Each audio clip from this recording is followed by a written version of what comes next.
देखो, इच्छा पूरी ना हो तो दुख, इच्छा पूरी हो जाए तो थोड़ी देर का सुख, और इच्छा ही ना रहे तो आनंद। इसीलिए इन कामनाओं की, देखो, कामनाओं की पूर्ति में संसारी सुख ढूंढता है, कामनाओं की पूर्ति में संसारी सुख ढूंढता है, और कामनाओं की निवृत्ति में साधु आनंद ढूंढता है। एक कामनाओं की निवृत्ति हो जाए, पर ये महाराज विचार से नहीं होती। कितना ही सत्संग करें, देखो भगवान राम बाण मारते रावण को, 10 सिर और 20 भुजाएं तुरंत कट जाती। भगवान जैसे ही रावण के 10 सिर काटे, 20 भुजा काटे, तो लगता गया रावण, मर गया। लेकिन थोड़ी देर में फिर पैदा हो जाए। भगवान तक परेशान कि ये कटते हैं, मिटते नहीं। और सत्संग से भी यही होता है। हाथों के द्वारा हम कर्म करते हैं और दिमाग के द्वारा हम सोचते हैं। 10 सिर कट गए माने हमारी सोच बदल गई। भगवान राम के बाण अर्थात संत की वाणी, और संत की वाणी जब बाण की तरह चोट करती है तो हमारे नासमझी के सिर कट जाते हैं, और नासमझी के द्वारा करने वाले कर्म जिनके द्वारा होते हैं वे हाथ भी कट जाते हैं। अर्थात हमारी समझ बदल गई, अब हम ऐसा नहीं करेंगे। लेकिन फिर आपने देखा नवीन पैदा हो गए, नए निकल आए। हम लोगों के साथ भी यही होता है। यहां सबके कट गए हैं, सही में कट गए। 10 सिर कट गए, 20 भुजाएं कट गई। अच्छा बोलो, अभी आपकी समझ बदल गई कि नहीं? कि नहीं ये ठीक कह रहे हैं, हमें ऐसा नहीं करना चाहिए, हम आज के बाद नहीं करेंगे। तो समझ भी बदल गई, सिर भी बदला और हाथ भी बदला, है ना? अच्छा लेकिन एक बात बताओ, घर जाके पैदा हो जाते हैं कि नहीं? यही हो रहा है। देखो भगवान कृष्ण ने दुर्योधन से कहा कि पांडव संतोषी हैं, मैं शांति दूत बनकर आया हूं, उनको 5 गांव दे दो। वैसे तो तुम्हें उनका राज्य देना चाहिए पर नहीं दे सकते, तो 5 गांव दे दो। पर दुर्योधन क्या बोला? सूची अग्रम नैव दास्यामि बिना युद्धेन केशव। हे श्री कृष्ण, मैं सुई की नोक के बराबर भूमि भी बिना युद्ध के नहीं दूंगा। तो भगवान ने कहा ये धर्म है, ये धर्म है। दुर्योधन ने कहा मैं कब कहता हूं ये धर्म है? अधर्म है। तुम जानते हो कि अधर्म है? हाँ जानता हूं। फिर कर क्यों रहे हो?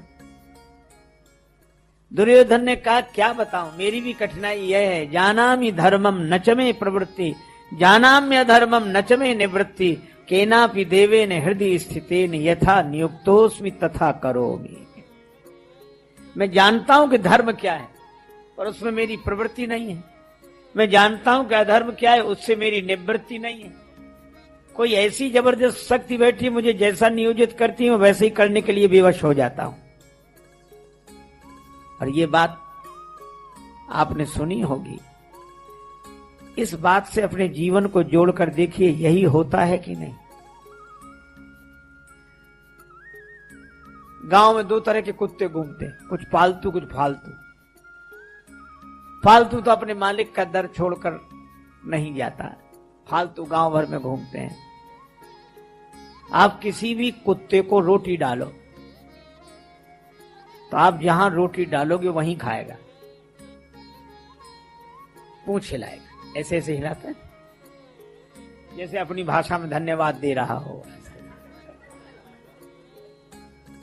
2 पांव से खड़ा हो जाएगा जैसे नमस्कार कर रहा हो। अब एक पांव पे रोटी रखेगा, दूसरे से दबाएगा, तोड़ तोड़ के खाएगा। कभी आपकी ओर देखेगा, फिर रोटी की ओर देखेगा, कभी देने वाले की ओर, कभी रोटी की ओर, और इतने मगन से पूंछ हिला हिला कर प्रसन्न होकर खाएगा। सबका अनुभव है। अच्छा, वही कुत्ते को आप रोटी न डालें, वह कुत्ता आपके घर से रोटी चुराए, तो जहां रोटी चुराई है वहीं खाएगा? कभी नहीं खा सकता। अच्छा, दुम हिलाएगा नहीं, दुम दबाएगा, और इधर उधर देखकर चुपचाप 3 मकान बाद किसी गली में छिपकर खाएगा। क्यों? मुझे लगता है कुत्ता भी जानता है कोई ईमानदारी की रोटी है, ये बेईमानी की रोटी है। कुत्ता भी जानता है वो सही है, ये गलत है। इसीलिए तो तुलसीदास जी महाराज कहते हैं, हित अनित पशु पक्षी जाना। ये जानने की समस्या ही नहीं है, और हम जनाए चले जा रहे हैं। अच्छा देखो, आपने सुना होगा हम कितना जानते हैं। अच्छा, सही जानने के बाद भी हम बिल्कुल नहीं जानते हैं। आप बुरा मत मानना, उनमें मेरी भी गिनती है। अच्छा, आपने देखा होगा किसी के घर किसी की मृत्यु हो जाए, गांव में अक्सर ऐसा होता है, फिर लोग सहानुभूति के लिए उसके यहां जाते हैं। वे बेचारे रो रहे होते हैं, प्रिय परिजन का वियोग हुआ, और ये क्या कहते, देखो भाई, जिसका जितने समय तक रहना है तब तक रहेगा, अब गया, समय पूरा हो गया। और फिर ये शरीर तो कपड़ा है, वासांसि जीर्णानि यथा विहाय नवानि गृह्णाति नरोपराणि। इसलिए मरने वाले की चिंता क्या करना। न त्वेवाहम जातु नासम न त्वम नेमे जनाधिपा, गीता के श्लोक सुनाएंगे। अशोच्यान सोचस्तुम प्रज्ञावादांश भाष्य। और एक दिन जाना है। वो बेचारा जो रो रहा होता है, उसे भले ही सांत्वना न मिले, भले ही समझ में ना आवे, लेकिन वो भी चुप हो जाता, आंसू पोंछ लेता। कहा क्यों? नहीं तो उसे कोई गीता समझने वाला नहीं मानेगा, किसे गीता ही समझ में नहीं आती। इतने समझदार आदमी की बात समझ में नहीं आती। समझ में नहीं आती इसलिए समझता, कहा उसका रोना बंद हो जाता। लोग कहते वाह क्या ज्ञान दिया इन्होंने, उसका रोना बंद हो गया। लेकिन आप इतने ही में मत समझो, जिसको ज्ञान दिया वो भी प्रतीक्षा करता है कि कभी हमें मिलने दो मौका। तो जो समझाने गए थे, जब इनके यहां कोई मरता तब वो आते हैं समझाने, और जो इन्होंने समझाया था वही वो इन्हें समझाते हैं कि शरीर तो नश्वर है, आत्मा तो अजर अमर है, एक दिन जाना है, वादा कम न ज्यादा, वो तो जो हो गया सो हो गया। ऐसे ही आप विचार करो, अगर ये समझ ही गए होते समझाने वाले, तो इनके यहां समझाने वाले क्यों आते? और अगर जो समझा रहे थे वो समझ गए होते तो उनके यहां समझाने वाले क्यों जाते? ये बड़ा विचित्र है कि हम लोग जिंदगी भर एक दूसरे को समझाते हैं और समझते हैं, लेकिन समझते हुए भी समझते नहीं हैं।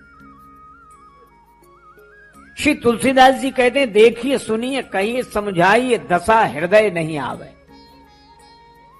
ये समझ हमारा अनुभव नहीं बनती, विडंबना यह है।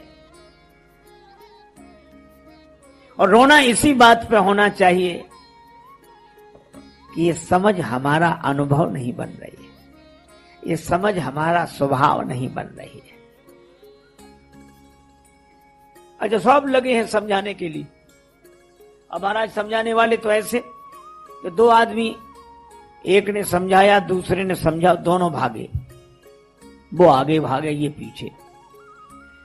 सिपाही ने कहा कहां जा रहे? रुको रुको रुको रुको। अरे बोले भैया हमारा कोई मामला व्यक्तिगत लड़ाई झगड़े का नहीं है। बोले फिर इसके पीछे पड़े क्यों हो? बोले अरे रहने दो। बोले बताओ। कहा कि हम दोनों उपदेश देने वाले, ये कह रहा था तुम हमारा प्रवचन सुन लो, फिर हम तुम्हारा सुनेंगे। तो अपनी सुना के भाग रहा, तो हम पीछे पड़ेंगे, पकड़ के हम भी सुनाएंगे इसको। सब सुना रहे हैं। यही हमारे जीवन का जो खोखलापन है